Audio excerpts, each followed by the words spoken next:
Tamil voice நேயர்களுக்கு வணக்கம். சட்டமன்றத்துக்குள்ள பயங்கரமான விஷயங்கள்லாம் நடந்திருக்கு. ஆனா, எல்லாருக்கும் பெரிய நாமத்த போட்டிருக்கிறாரு அப்படின்னு சொல்லி தான் இந்த சட்டமன்றத்துடைய முதலமைச்சருடைய பதில் உரைய நம்ம பார்க்க வேண்டிய ஒரு விஷயமா இருக்கு. சட்டமன்றத்துல முதலமைச்சர் பதில் உரை குடுப்பாரு அப்படின்னு எதிர்பார்க்க வேண்டிய ஒரு விஷயமா இருந்தது. அதாவது ஆளுநருக்கு இவர் பார்த்தீங்கன்னா நன்றி தெரிவிச்சு பதில் உரை குடுக்கணும் அப்படின்றது தான் எல்லாரும் எதிர்பார்த்திருந்தாங்க. போதாததுக்கு எதிர்க்கட்சி தலைவர் அவர்கள் பல கேள்விகள முன்வச்சாரு. ஆக்கப்பூர்வமான கேள்விகள முன்வச்சாரு. பெண்களுக்கு எப்ப ரூ. 2,500 குடுக்க போறீங்க? நீங்க தேர்தல்ல வாக்குறுதி குடுத்தீங்கல்ல, வேலையில்லாத இளைஞர்களுக்கு எப்போ? தாய்மாமன் சீர் எப்போ? அண்ணன் சீர் எப்போ? இதுக்கெல்லாம் ஒரு காலக்கெடு குடுங்க. இத்தன நாளுக்குள்ள, இத்தன தேதிக்குள்ள நாங்க இதெல்லாம் செய்றேன் அப்படின்னு சொல்லிட்டு அத தெளிவுபடுத்தணும் அப்படின்னு சொன்னாரு. விவசாயிகள் போராட்டம் பண்ணிட்டு இருக்காங்க. அவங்களுக்கு ஒரு வழி சொல்லுங்க. பெண்கள் கொடுமைகள் அனுபவிச்சுட்டு இருக்காங்க. பாலியல் கொடுமைகள் அனுபவிச்சுருக்காங்க. குழந்தைகள் பாலியல் வன்கொடுமையில இறந்துகிட்டு இருக்காங்க. இவ்வளோ விஷயங்கள் இருக்கு. தமிழ்நாட்டுல சட்ட ஒழுங்கு பிரச்சனை இருக்கு. போத கலாச்சாரம் இருக்கு. இந்த மாரி விஷயங்கள்லாம் இருக்குது. ஸோ இதுக்கெல்லாம் நீங்க பதில் சொல்லுங்க அப்படின்னு சொல்லிட்டு அவர் கேட்ட பதிலு கேட்டா, அவர் என்ன சொன்னாரு அப்படின்னு பார்த்தீங்கன்னா, இந்த சட்டமன்றத்துக்குள்ள அவர் பதில் உரையில எல்லாமே 0வா தான் இருந்தது அப்படின்னு தான் நம்ம பார்க்கணும். ஏன்னா, முழுக்க முழுக்க முன்னாள் முதலமைச்சர் ஸ்டாலின் அவர்களையும், திமுகவையும், உதயநிதி ஸ்டாலின் அவர்களையும் இங்க ஆ கேவலப்படுத்தணும், அசிங்கப்படுத்தணும், அரசியல் காழ்ப்புணர்ச்சி மூலமா வாதங்களையும், விமர்சனங்களையும் முன்னெடுக்கணும். உதயநிதி ஸ்டாலின் கேட்ட கேள்விக்கெல்லாம் பதிலடி குடுக்கணும் அப்படின்ற மாதிரி தான் இருந்தது கண்டி, நாட்டுல பெண்கள் கொடுமைகள் அனுபவிச்சுட்டு இருக்காங்க. அதுக்கு எதனா சொல்யூஷன் வந்ததா? கிடையவே கிடையாது. குழந்தைகள் பாலியல் வன்கொடுமையினால தவிச்சுக்கிட்டு இருக்காங்க, இறந்துகிட்டு இருக்காங்க. அதுக்கு எதனா சொல்யூஷன் கிடைச்சதா? பதில் உரையில இருந்ததா? கிடையவே கிடையாது. விவசாயிகள் போராட்டங்கள் பண்ணிக்கிட்டு இருக்காங்க. பயிர்க்கடன் நீக்கிறேன்னு சொல்லிட்டு வாக்குறுதிகள குடுத்துட்டு எங்கள ஏமாத்திட்டீங்களே, சீட்டிங் பண்ணிட்டீங்களே, இதுக்கு ஒரு வழி சொல்லுங்க முதலமைச்சரே அப்படின்னு சொல்லி கேட்டா, அதுக்கு எதனா பதில் சொன்னாரா? கிடையவே கிடையாது. அது மாத்திரம் இல்லாம சட்ட ஒழுங்கு பிரச்சனை இங்க சந்தி சிரிக்குது. நாளுக்கு நாள் இங்க பிரச்சனைகள் அப்படின்றது பயங்கரமா போயிட்டே இருக்குது. இதுக்கு எதனா ஒரு பதில் சொன்னாரா? கிடையவே கிடையாது.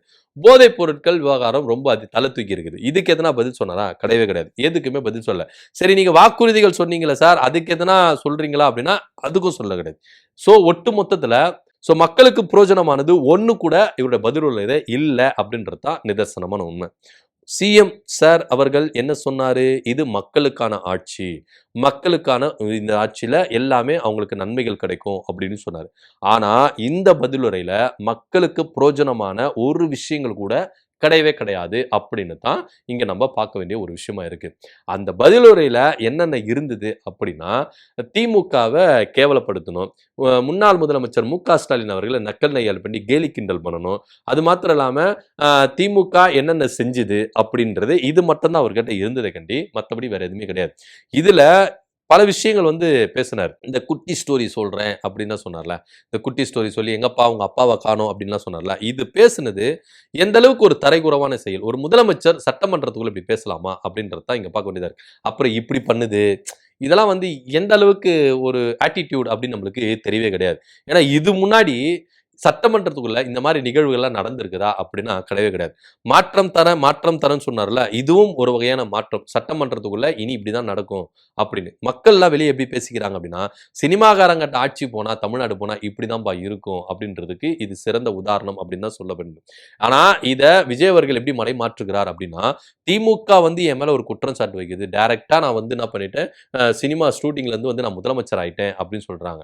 ஆனா நடந்தது எல்லாமே அப்படியே இருந்தது அப்படின்னு தான் உதயநிதி ஸ்டாலினுடைய பதிவாவும் இங்க நம்ம பார்க்க வேண்டிய ஒரு விஷயமா இருக்கு. ஓட்டு போட்ட மக்களை கேவலப்படுத்துறாங்க, ஓட்டு போட்ட மக்களை இது மாதிரி கொச்சப்படுத்துறாங்க அப்படின்னு சொல்லிட்டு இன்னைக்கு யார் தெரியுமா மக்களை கேவலப்படுத்தி கொச்சப்படுத்தி விஜய் அவர்கள் தான். ஏன் அப்படின்னா ஓட்டு போட்ட மக்களுக்கு புரோஜனமான பதிலுரைகள் உங்களுக்கு இருந்ததா அப்படின்றது இங்க கேள்வியா இருக்குது. அப்போ ஓட்டு போட்ட மக்களை நீங்க கேவலப்படுத்திருக்கீங்க, கொச்சப்படுத்திருக்கீங்க. உங்க சுயலாபத்துக்காக நீங்க அரசியல் பழி வாங்கணுன்றதுக்காக இந்த பதிலுரையில முழுக்க முழுக்க திமுகவை பற்றியும் முன்னாள் முதலமைச்சர் ஸ்டாலின் அவர்களை பற்றியும் தான் நீங்க பேசியிருக்கீங்களே கண்டி ஓட்டு போட்ட மக்களுக்கு நீங்க நன்றி விசுவாசம் உள்ளவர்களா இருந்து இந்த பதிலுரையில இருந்து எதனா ஒண்ணு சொல்லுங்க பார்ப்போம் அப்படின்னு தான் நம்மளாலே கேள்வி கேட்க முடியுது. பார்த்த மக்களுக்கு எல்லாருக்குமே தெரியும் இந்த சட்டமன்றத்துக்குள்ள எந்த அளவுக்கு அவை மாண்ப மரப இவரு குலைச்சிருக்கிறாரு அப்படின்னு நம்மளுக்கு எல்லாருக்குமே தெரியும். இத சபாநாயகர் பார்த்து ரசிக்கிறார். அதுதான் நம்மளுக்கு வேதனையா இருக்கு. ஒரு சபைய மாண்போட நடத்தி செல்ல வேண்டியவர் சபாநாயகர் அவர்கள். ஆனா இத அவரெல்லாம் பார்த்து இதெல்லாம் இவரா அதெல்லாம் பார்த்து என்ன பண்றாரு, ரசிக்கிறாரு. கொஞ்ச நாளைக்கு முன்னாடி, அதாவது அந்த சட்டமன்றத்துக்கு முன்னாடி நாள் திமுக உறுப்பினர்கள் ஏதோ செய்கைகள் பண்ணாங்கன்னு சொல்லிட்டு இதே சபாநாயகர் கண்டிச்சாரு. அடுத்த முறை இது மாதிரி எல்லாம் செய்கைகள் பண்ணீங்கன்னா கடுமையான விளைவுகளை சந்திக்க நேரிடும் அப்படின்னு சொல்லிட்டு சட்டப்படியா நடவடிக்கை எடுப்பேன் அப்படின்னு சொன்னாரு. ஆனா விஜய் அவர்கள் இதை நல்லா நோட் பண்ணிக்கணும். சபாநாயகர் பர்மிஷனோடவே இந்த மாதிரி ஒரு செய்கை காட்டுறாரு. இது சபாநாயகரும் அலோ பண்றாரு. இது என்ன அப்படின்னு நம்மளுக்கு புரியவே இல்ல. அப்போ எதிர்க்கட்சிக்கு ஒண்ணு, ஆளுங்கட்சிக்கு ஒண்ணு அப்படின்ற மாதிரி தான் இருக்கு. இதுல இன்னொரு சுவாரஸ்யமான விஷயம் அப்படின்னா, விஜய் அவர்கள் ஏன் ஜனகணமன பாடப்பட்டது, தமிழ் தாய் வாழ்த்து இது மாதிரி பாடப்பட்டது, ஜனகணமன 2 வாட்டி பாடுனீங்க அப்படின்னு சொல்றாரு. இதுல வந்து உண்மையான அவர் கேட்க வேண்டிய ஒரு விஷயம் தான். அந்த அவை மரபிலே இருக்குது. அது வந்து சட்டசபைக்குள்ளே நடந்தது அப்படின்னு சொல்றாரு. ஆனா இதுல ஒரு விஷயம் சிஎம்க்கு மறந்துச்சு, தெரியலையா அப்படின்னு நம்மளுக்கு தெரியல. குடியரசுத் தலைவருக்குன்னு ஒரு புரோட்டோகால் அப்படின்னு ஒண்ணு இருக்குது. அதன் அடிப்படையில தான், அந்த விதியின் அடிப்படையில தான் இது செஞ்சோம் அப்படின்னு சொல்லிட்டு விளக்கமும் கொடுத்திருக்கிறார் உதயநிதி ஸ்டாலின் அவர்கள். சோ குடியரசுத் தலைவருக்கு என்ன புரோட்டோகால் இருக்குதுன்னு சொல்லிட்டு சிஎம்க்கு தெரியல. மாநகராட்சியில என்ன புரோட்டோகால் இருக்குதுன்னு சொல்லிட்டு தாவேகா சேர்ந்த எம்எல்ஏக்கு தெரியல. இதுதான் இவங்களுடைய புரோட்டோகாலா அப்படின்னு நம்மளுக்கு தெரியல. புரோட்டோகால்னா பொரோட்டாக்காலா, அந்த பொரோட்டா எங்கப்பா விற்கும் அப்படின்னு கேட்கிற கூட்டம் தான் தாவேகா அப்படின்றது நம்மளால புரிஞ்சுக்க முடியும்னு வச்சுக்கோங்களேன். அது ஒரு புறம் இருக்கட்டும். அடுத்ததா அவர் என்ன சொல்றாரு அப்படின்னா, பார்ட்டி ஃபண்டு அப்படின்னு சொன்னார். இந்த பார்ட்டி ஃபண்டு அப்படின்னு சொன்னார். இந்த பார்ட்டி ஃபண்டு டாஸ்மாக் மூலியமா, அது கூட அவருக்கு தெரியல. இந்த டாஸ்மாக் மினிஸ்டரை பார்த்து கேட்டு என்ன பண்றாரு தெரிஞ்சுக்கிறாரு. இந்த பார்ட்டி ஃபண்ட் வந்து போயிடுச்சு அப்படின்னு சொன்னார். இதுல வந்து பயங்கரமா கோவம் அடைஞ்சாங்க. அதாவது ஆரம்பத்திலிருந்து விஜய் அவர்கள் பேசும்போது எவ்வளவு வார்த்தைகளை விட்டாரு, எவ்வளவு தரகுறவலா பேசினாரு. அப்பெல்லாம் திமுக அமைதியா தான் இருந்தது. உடனே இந்த பார்ட்டி ஃபண்ட் அப்படின்னு சொல்லும்போது இது 19 அவர் சொல்றாரு. யார் அந்த பார்ட்டி, எவ்வளவு போச்சு அப்படின்றத ஆதாரப்பூர்வமா கொடுங்க, கேஸ் போடுங்க, வழக்கு தொடருங்க, நாங்க அதை சந்திக்கிறதுக்கு தயாரா இருக்கணும். அவங்களே வாலண்டியரா சொல்றாங்க சார், சிஎம் சார் அவங்களே கேஸ் போடுங்கன்னு சொல்றாங்க. உங்களுக்கு லட்டு மாதிரி கேஸ் போடுங்களேன். பார்ட்டி ஃபண்ட் உண்மையா இருந்தா, திமுக வந்து அந்த எவ்வளவு காசு போச்சு, எத்தனை கோடி போச்சு அப்படின்றது எவிடன்ஸ் உங்ககிட்ட இருந்தா, அது எல்லாத்தையும் என்ன பண்ணலாம், நீங்க கேஸ் போடலாமே. ஆதாரம் இல்லாம எதுக்கு நீங்க பேசுறீங்க? ஆதாரம் இல்லாத பேச்சை எதுக்கு நீங்க அலோ பண்றீங்க சபாநாயகரே அப்படின்னு தான் கேள்வி கேட்க தோணுது நம்மளுக்கு. சோ ஆதாரம் இல்லாம 19 நீங்க அரசியல் மேடைகள்ல என்ன பேசி திமுக மேல ஒரு குற்றச்சாட்டை வைப்பீங்களோ அதுதான் சட்டமன்றத்துக்குள்ள பேசுவீங்க. முதலமைச்சர் விஜய் அவர்களுக்கு யாராவது ஒருத்தர் சொல்லி கொடுங்க. சட்டமன்றத்துக்குள்ள உண்மையை மட்டும் தான் பேசணும், பொய்களை பேசக்கூடாது, ஆதாரம் உள்ள காரியம் தான் பேசணும், ஆதாரமற்ற பேச்சுக்களை பேசக்கூடாது, 19 பேச்சு பேசக்கூடாது, சட்டமன்றத்துன்னு ஒரு விதிகள் இருக்கு அப்படின்றத செங்கோட்டையன் அண்ணன் இருக்காங்க, சபாநாயகர் இருக்காக, இன்னும் மற்றும் பலர்லாம் இருக்கிறாங்க. அவங்க யாராவது சிஎம் விஜய் சார் அவர்களுக்கு சொல்லி கொடுங்க அப்படின்னு தான் நம்ம இந்த வீடியோ மூலமா ஒரு ரெக்வெஸ்ட் வைக்கிறோம் அப்படின்றது தான் இங்க உண்மையா இருக்குது. சோ இதெல்லாம் ஒரு புறம் இருக்கும்பொழுது உடனே உங்களுக்கு கோவம் வந்துருச்சு, எழுந்தாங்க. உடனே பள்ளி கல்வித்துறை அமைச்சர் ஏந்து பேசுறாரு. அங்கிருந்து ஏன்னு குரல் கொடுக்குறாங்க. சகிப்புத்தன்மையை பத்தி எங்க கிட்ட இந்த கிளாஸ் எடுத்துக்கங்க, நாங்க எவ்வளவு சகிப்புத்தன்மையா இருக்கிறோம் அப்படின்னு சொல்றாரு.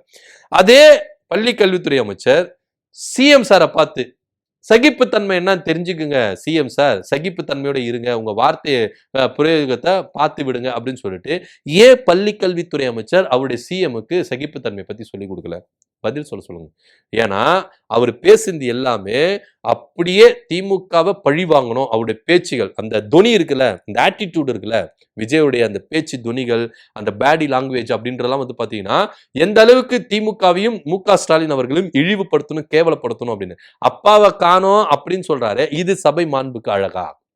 அதாவது திமுக ஆட்சி காலத்துல முதலமைச்சர் மு.க. ஸ்டாலின் அவர்களா இருக்கும் பொழுது என்னென்ன செயல் திட்டங்கள் செய்தாங்க, இந்த திட்டங்கள் எல்லாம் பள்ளி மாணவர்களை, இளைஞர்களை, கல்லூரி மாணவர்களை எல்லாரையுமே அப்பா அப்படின்னு அழைக்கிறதுக்கு அந்த அளவுக்கு திட்டங்களை செஞ்சாரு. எல்லாருமே வந்து என்ன பண்ணாங்க, அப்பான்னு அப்படி கூப்பிட ஆரம்பிச்சாங்க. மகளிர் முதற்கொண்டு, இளைஞர்கள் முதற்கொண்டு எல்லாருமே கூட நான் முதல்வர் திட்டத்திலாம் எத்தனையோ லட்சம் பேர்கள் வந்து என்ன பண்ணிருக்காங்க, பயனடைஞ்சிருக்காங்க இந்த நான் முதல்வர் திட்டத்தின் மூலமா. இதெல்லாம் வந்து பள்ளி கல்வித்துறை அமைச்சர் வந்து என்ன சொல்றது நம்மளுக்கு தெரியல. சபாநாயகர் சட்டசபையில இந்த அளவுக்கு வந்து ஒரு கருத்தை சொல்றாங்க.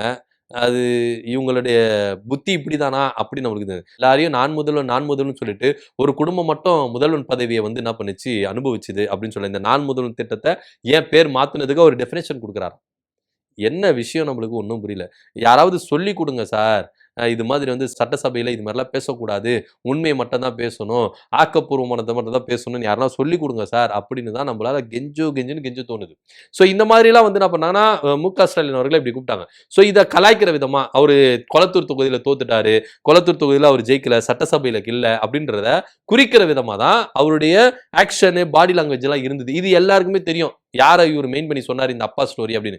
ஸோ இந்த அப்பா ஸ்டோரி இப்படி சொல்லும்போது வெளியே வந்து பார்த்தா பயங்கரமா கழுவி ஊத்தின்னு இருக்கிறாங்க. தாவேக்காவையும் முதலமைச்சர் விஜய் அவர்களையும் சோசியல் மீடியாவில் எங்க அப்பா இங்க இருக்கிறாரு, இவங்களுடைய அப்பா எங்க அப்படின்னு சொல்லிட்டு ஜெய்சன் ஷாஷா போட்டோலாம் போட்டு என்ன பண்றாங்க விமர்சனம் பண்ணிட்டு இருக்காங்க. இதுல உதயநிதி ஸ்டாலின் அவர்கள் என்ன பண்ணாருன்னா, செங்கல்பட்டுல ஒரு மனைவி கணவனை காணோம்னு சொல்லி கேஸ் போட்டிருக்காங்க, அந்த கதை தமிழ்நாட்டுக்கே தெரியும், நீங்க அப்பா கதை சொல்றேன்னு சொல்லிட்டு ஒளரி கொட்டாதீங்க சட்டமன்றத்துக்குள்ள அப்படின்னு சொல்லிட்டு அவர் ஒரு ட்வீட் போடுறாரு. சரி, உதயநிதி தான் இப்படி போடுறாரு அப்படின்னு பார்த்தா அவருடைய மகன் இன்பநிதி அவர் என்ன பண்றாரு, அந்த போஸ்ட் அப்படியே ரீபோஸ்ட் பண்ணிட்டு பின்னாடி பாட்டோட போடுறாரு. இந்த டங்கமாரி ஊதாரி அப்படின்ற ஒரு பாட்டு வரும் அநேகன் படத்துல, தனுஷ் நடிச்ச படத்துல. அதுல ஒரு வரிகள் வரும், கட்டின பொண்டாட்டியை விட்டுட்டு வேற ஒருத்தவங்க கூட போனா வாழ்க்கை எப்படி போகும் அப்படின்ற குறிக்கிற அளவுக்கு அந்த பாட்டு வரிகள் இருக்கும். அந்த பாட்டை வச்சு அவர் போடுறாரு. சோ எந்த அளவுக்கு விஜயனுடைய இந்த பேச்சு தரம் கெட்டு போனதுனால இந்த அளவுக்கு ஒரு விமர்சனத்துக்கு முன்வைக்கப்பட்டது அப்படின்னு தான் இங்க பார்க்க வேண்டிய ஒரு விஷயமா இருக்கு. இது போக பல விஷயங்களை அவர் வந்து என்ன பண்றாரு, 19 தான் பேசியிருக்கிறார். அது மாத்திரம் இல்லாம செய்கை எப்படி காட்டுறது, அது மாத்திரம் இன்னும் நிறைய ஊழல் வெளியே வரும் போல இருக்க, அது வரும் போல இருக்க, இது வரும் போல இருக்கு. என்ன பேச்சு இது, என்ன ஆட்டிடியூட் இது, சட்டமன்றத்துக்குள்ள ஒரு முதலமைச்சர் இப்படிதான் பேசுவாங்களா, இப்படிதான் நடந்துப்பாங்களா அப்படின்னு நம்மளுக்கு தெரியவே இல்லை.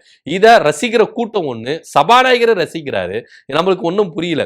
எதிர்கட்சிகள் ஆக்கப்பூர்வமான கேள்விகளை முன்வைத்தா ஆளும் கட்சி அந்த விமர்சனங்களை உள்வாங்கி, அந்த கருத்துக்களை உள்வாங்கி, கேள்விகளை உள்வாங்கி ஆக்கப்பூர்வமான பதில் தரும். இது மக்கள் பார்த்துக்கிட்டு இருக்காங்க. இன்னைக்கு மக்கள் எல்லாமே முகம் சொல்லிக்கிறாங்க. நீங்க லைவ பார்க்க வச்சீங்கன்னு சொல்லிட்டு பெருசா பீத்திக்கிறீங்களா, எல்லாரையும் நாங்க லைவ் பார்க்க வச்சோம் அப்படின்னு சொல்லிட்டு பெருசா பீத்திக்கிறீங்களா. ஆனா இன்னைக்கு அந்த லைவ பார்த்தவங்க எல்லாருமே என்ன பண்றாங்க, முகம் சொல்லிக்கிற அளவுக்கு வந்துட்டாங்க. ராஜமுருகன் டைரக்டர் இருக்காருல்ல, அவர் ஒரு பதிவு ஒன்று போடுறாரு. என்ன அப்படின்னா, நேத்து முழுக்க லைவ பார்த்தேன், இந்த லைவ பார்க்கும்போது 4-5 பாலையா படம் பார்த்து ஹேங் ஓவர்ல மாதிரி ஆயிடுச்சு, அந்த அளவுக்கு தான் இந்த சட்டமன்றத்தினுடைய நிகழ்வுகள் இருந்தது அப்படின்னு சொல்றாரு. ஸோ எந்த அளவுக்கு விஜயனுடைய பேச்சு தரம் கெட்டு போச்சு, மற்றவங்களுக்கு வந்து அது பிடிக்காம போச்சு அப்படின்றது வந்து இங்க பார்க்கணும். இவர் என்ன பண்றாருன்னா, ஹீரோசித்தை காட்டுறேன், என் டைலாக்கை நான் விடுறேன், நான் வந்து திமுகவை அட்டாக் பண்றேன் அப்படின்னு சொல்றாரு. சார், நீங்க ஆட்சிக்கு வந்துட்டீங்க, நீங்க ஆட்சியை பிடிக்கிறதுக்கு தான் திமுகவை ஒரு குறை சொல்லிட்டே வந்தீங்க, அதுவும் பொய்யான குற்றச்சாட்டுகள் அப்படின்றது உங்க ஆட்சியில நிரூபணம் ஆயிருச்சு. இதுக்கப்புறம் ஆக்கப்பூர்வமான ஒரு கட்சியா, ஒரு ஆளுங்கட்சியா எப்படி வரப்போறீங்க, மக்களுக்கு என்னென்ன திட்டங்களை கொண்டு வர போறீங்க, மக்களுக்கு என்னென்ன பதில் சொல்ல போறீங்க, இதை சொல்லுங்க சார் அப்படின்னா இன்னமும் இவர் திமுகவை தான் பிடிச்சிக்கிட்டு என்ன பண்றாரு, தொங்கிட்டு இருக்கிறாரு அப்படின்னு நம்ம பார்க்க வேண்டியதா இருக்கு. ஏன்னா போதை கலாச்சாரம் திமுக இனிஷியேட்டிவ்ல இருந்து என்ன பண்ணாங்க, அழிக்கல அப்படின்னு அவர் குற்றச்சாட்டு வைக்கிறார். போதைப் பொருள் கலாச்சாரம் அப்படின்றது டாஸ்மாக்ல வரல, அது குஜராத்ல பல விஷயங்களை வந்து என்ன பண்ணிருக்கு, அந்த குஜராத் துறைமுகத்துல எத்தனை கிலோ போதைப் பொருட்கள்லாம் பிடிச்சாங்க அப்படின்றதெல்லாம் பாருங்க, கொஞ்சம் இது பாருங்க அப்படின்னு சொல்லிட்டு பாலபாரதி சொல்றாங்க. சோ பல விஷயங்கள் வந்து என்ன பண்றாங்க இங்க முன்வைக்கிறாங்க. போதைப் பொருள் வந்து டாஸ்மாக்ல இருந்து வித்தாங்க அப்படின்ற மாதிரி இவர் சொல்றாரு. சரி, ஓகே, அவருடைய கருத்துக்கு படி நம்ம முன் வருவோம். போதைப் பொருள் கலாச்சாரம் திமுக ஆட்சி காலத்திலே வந்ததுன்னு வச்சுக்கோங்களேன். நம்ம ஒரு சாதாரண மக்கள் எப்படி கேட்பாங்க, இப்படிதானே கேட்கறாங்க. அவங்க ஆட்சியிலே எல்லாமே நடந்துன்னா இருக்கட்டும் சார், சட்ட ஒழுங்கு பிரச்சனை அவங்க இதுல இல்ல, நீங்க தான் சொன்னீங்க. அதே போல போதை கலாச்சாரம் அவங்களதெல்லாம் வளர்ந்துச்சுன்னு சொல்லிட்டு நீங்க தான் சொன்னீங்க. பெண்கள் பாதுகாப்பு இல்ல அவங்க ஆட்சியில அப்படின்னு நீங்க தான் சொன்னீங்க. ஆனா நீங்க ஆட்சிக்கு வந்துட்டா இதெல்லாம் கிழிச்சிடுவேன் அப்படின்னு சொன்னீங்களே, எதை கிழிச்சிங்க, போதைப் பொருள்ல என்னென்ன கிழிச்சிங்க அதை சொல்லுங்க, சட்டம் ஒழுங்கு பாதுகாப்புல என்னென்ன கிழிச்சிங்க அதை சொல்லுங்க, பெண்கள் பாதுகாப்புல என்னென்ன கிழிச்சிங்க, குழந்தைகள் பாலியல் வன்கொடுமை பண்றாங்களா என்னென்ன கிழிச்சிங்க சொல்லுங்க சார் அப்படின்னா, இல்லவே 30 நாட்கள்ல என்ன பண்ணிக்கிட்டு இருந்தீங்க, வேடிக்கை பார்த்துட்டு இருந்தீங்க, இன்னமும் இவங்களுக்கு டைம் தான் வேணும்னு கேட்கறாங்க. சோ இவங்க இதெல்லாத்தையும் நான் ஒரு வழிமுறைக்கு கொண்டு வந்துருவேன், அதிரடியா காவல்துறை இவங்க கண்ட்ரோல்ல தான் இருக்குது. சோ அதிகாரிகள் எல்லாம் அங்கங்க மாத்திட்டாங்க, எல்லாம் ஒரு செட்டிலுக்கு வந்துட்டாங்க, அதிகாரிகளை மாத்தியாச்சு, ஐஏஎஸ் ஐபிஎஸ் அதிகாரிகள் எல்லாம் மாத்தியாச்சு, எல்லாரும் ஒரு செட்டில் கொண்டு வந்துட்டாங்க. இன்னமும் இவங்களுக்கு டைம் தேவைப்படுது. ஏங்க, காவல்துறைக்கு ஒரு ஆர்டர் போறதுக்கு என்னங்க ஆக போகுது, எல்லாத்தையும் நீங்க வந்து ஃப்ரீ பண்ணுங்க, சட்ட ஒழுங்கு பிரச்சனை அப்படி இருக்கணும், கண்ட்ரோலா இருக்கணும். இன்னும் சொல்ல போனா பாலியல் வன்கொடுமைகள் தாவேகா உறுப்பினர்கள் செஞ்சுட்டு வராங்க, அதை முதல்ல பாருங்க. ஸ்கூல்ல போயிட்டு உங்க நிர்வாகிகள் எந்த அளவுக்கு அட்டூழியம் பண்றாங்க, இதெல்லாம் சட்ட ஒழுங்கு பார்த்து என்ன பண்ணிட்டு இருக்காங்க சொல்லுங்க. எல்லாத்தையுமே இன்னமும் இவங்க வந்து திமுக மேலதான் பழிய போட்டிருக்காங்க. 1 மாசம் ஆயிருச்சு. போதைப் பொருட்கள் எந்த அளவுக்கு ஒழிச்சிருக்காங்க, எத்தனை பேரை கைது பண்ணிருக்காங்க, எத்தனை போதைப் பொருட்களை கைப்பற்றி இருக்காங்க, அது சொல்லுவாங்களான்னா கிடையவே கிடையாது. சட்ட ஒழுங்கு பிரச்சனை எவ்வளவு நீங்க தீர்த்திருக்கீங்க, எவ்வளவு பிரச்சனைகள் வந்திருக்கு, என்னென்ன சொல்யூஷன் கொடுத்திருக்கீங்க, அதெல்லாம் கிடையவே கிடையாது. அதை கேட்டா சொல்றாங்க 24 மணி நேரத்துல. 24 மணி நேரத்துல திமுகவே செஞ்சிருக்கு எல்லாமே. 24 மணி நேரம் இல்ல, அதுக்கு முன்னாடியே செஞ்சிருக்கு. நீங்க 24 மணி நேரம் எடுத்துக்கீங்க, அவங்க உடனுடனே செஞ்சிருக்காங்க. சோ இந்த விவகாரம் திமுகவே செஞ்சிருச்சு சார். நீங்க என்ன செய்ய போறீங்க?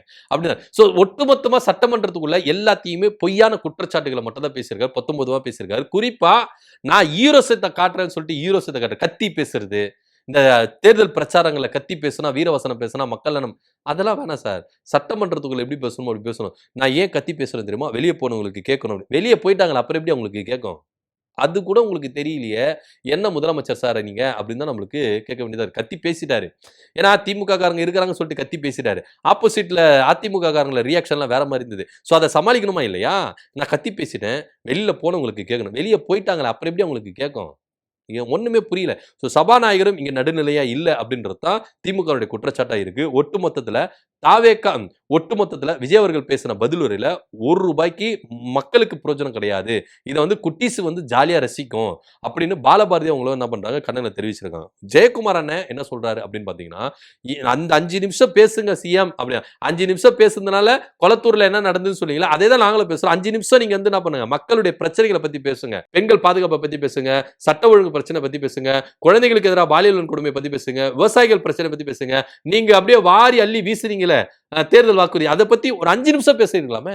இவ்வளோ நேரம் நீங்க பேசுறீங்களா, ஒரு 5 நிமிஷத்தை இதை பத்தி பேசுறீங்களாமே அப்படின்னு தான் அண்ணன் ஜெயக்குமார் அவர்களும் இங்க கேள்விகளை முன்வைக்கிறாரு. சோ ஒட்டுமொத்தத்துல தமிழ்நாட்டு முதலமைச்சர் விஜய் அவர்கள் ஆளுநர் உரை மீதும் எதிர்க்கட்சிகள் ஆக்கப்பூர்வமான வைத்த கேள்விகளுக்கு பதிலுரை சொன்னாரு. இந்த பதிலுரையில ஒண்ணு கூட மக்களுக்கு பிரயோஜனமானது இல்ல. முழுக்க முழுக்க இவர் தனிப்பட்ட விதத்துல திமுகவை விமர்சிக்கணும், திமுகவை காழ்ப்புணர்ச்சியோட விமர்சிக்கணும், உதயநிதியை விமர்சிக்கணும் அப்படின்றது மட்டும் தான் இருந்தது அப்படின்றது தான் இங்க மக்கள் பேசிக்கிறாங்க. இதை பத்தியோட கருத்து என்ன அப்படின்னு கமெண்ட் பண்ணுங்க. நன்றி, வணக்கம்.